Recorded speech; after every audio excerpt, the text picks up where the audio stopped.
there's something approaching a near consensus now about who Jesus was historically.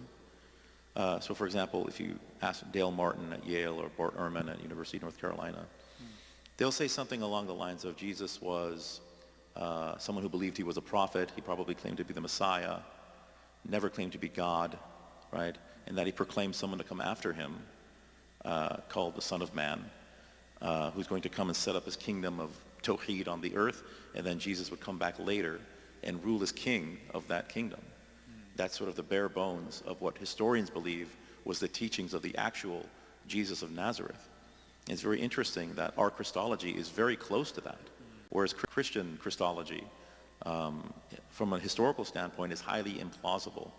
It's highly implausible because, just think about like a rabbi walking around the Galilee in Palestine claiming to be God, which is the Christian claim. This is just highly unlikely that, who would believe him? I mean, it's total blasphemy for a man to claim God is not a man, right? Numbers 23:19.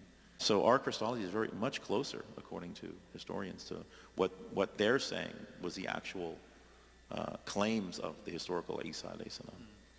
So you're saying that the Muslim conception of Jesus today is actually much closer than the Christian conception. Yes, exactly. And the Quran is 600 years later. And the Quran corrects the Christian narrative. The most controversial aspect of this is the crucifixion. The Quran says that they did not kill him nor crucify him, but it was made to appear so unto them, and that they don't follow ilm, they follow dhan. They don't have certain knowledge, which is like eyewitness testimony.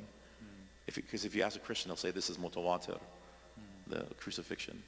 The Quran says no, they're following dhan. Dhan is conjecture, hearsay. This ayah was revealed in Medina in 627 or something like that of the Common Era. And obviously at that time, the Christians were saying, well, the Gospel of Matthew was written by Matthew. He's an eyewitness. The Gospel of John was written by John, the son of Zebedee. He's an eyewitness. He's standing at the foot of the cross. And now today, almost all historical scholars maintain that these books are anonymous and they're not written by eyewitnesses. So the Quran is vindicated. It's vindicated through time. Enough time goes by, the Quran is vindicated. SubhanAllah.